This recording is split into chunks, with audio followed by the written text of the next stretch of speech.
आप देख रहे हैं न्यूज नेटवर्क चैनल जमीन शाह के साथ। सब्सक्राइब माय चैनल, लाइक एंड शेयर।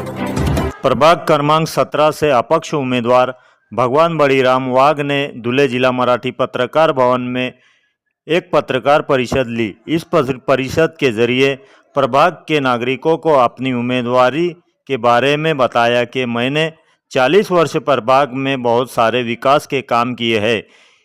बस मेरी ये इच्छा है कि प्रभाग में कई घर ऐसे हैं जिन्हें 7-12 उतारा लगाना है और बहुत सारे विकास के काम करना है।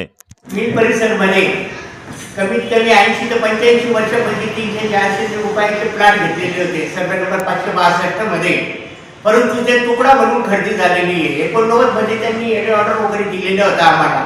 त्या एड ऑर्डरचा उपयोग सर्व लोकांनी काही केलेला नाही, मी करून घेतलेला होता।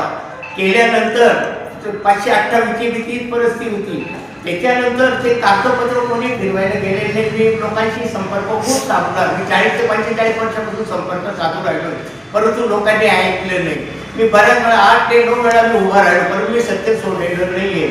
आणि आता योग असा आलेला आहे की शेवटचा जो मिल परिसरचा जो भाग आहे, श्रीरामनगर वगैरे, भडकचा, सीताराम माळेचीचा, हे कमीत कमी 3500 घरं आहेत की हे तुकड्यावर आहेत, पण ते सिटी सर्वेला लावलेले नाही। म्हणून आज जर काही लोक जातात तर 20,000 रुपये घेऊन अधिकारी त्यांचेवाले सिटी सर्वेला लावतात, परंतु काही गरिबांजवळ पैसा राहत नाही। हे पूर्ण काम मला 3500 घरांचं करायचं आहे। म्हणून मी यावेळेस एकदम स्वच्छ आणि निरीक्ष, कोणत्याही पैशाला बळी पडताना न देता घेताना मी उभा राहणार आहे आणि मला सर्वांनी एक मत द्यायला पाहिजे, ही माझी नम्र विनंती। तुमच्या विरोधात कोण आहे? राव या व्यतिरिक्त गटारी रोड ते चालू आहे। तुमच्या विरोधात कोण आहे?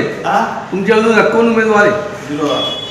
माझ्या विरोधात अजून नाव लिस्ट लागले, उद्या चिन्ह मिळतील तेव्हा राहतील ते। तुम्हाला माहित नाही अजून? मग माहिती आहे, मग सांगा नाव काय? शीतल नवले। हे काय संगू कलंदरी तुम्ही कुठल्या पक्षाकडे उमेदवार आणि काही अजून आहे, परंतु नाव माहित नाही। तुमची उमेदवारी स्वतः अपक्ष आहे का? माझा अपक्ष आहे। इतर पक्षाकडनं नाही ते गेले तुम्ही कोणाकडे? तिकीट नाही मागितलं कोणाकडे? मी राष्ट्रवादीकडे तिकीट मागितलं होतं। हो। 3 दिवस ऑफिसला गेलो, परंतु काही कोणी भेटलं नाही। नंतर त्यांची युती झाली आणि त्यांनी त्या जागा शेण्याला दिली। तुमच्यावर काही माघारीसाठी तुमच्या प्रयत्न नाही केला? नाही, काही नाही, बिलकुल नाही। प्रवचन नाही जाय। असंच पाहिजे। हो, सत्यमेव जयते। माझे वडील कॉम्रेड होते आणि कॉम्रेडचं नाव तुम्ही ऐकलं की धुळेमध्ये डॉक्टर चौधरी आमदार, माझे वडील नगरसेवक निवडून आले, त्यांना 12 वाढ होते आणि ते सत्य मी सोडलेले नाही। आणि आपल्याजवळ बाबासाहेबांच्या घटना आहे, शिवाजी महाराजांचं आहे आणि सामाजिक क्षेत्र म्हणजे गाडगे बाबांचं।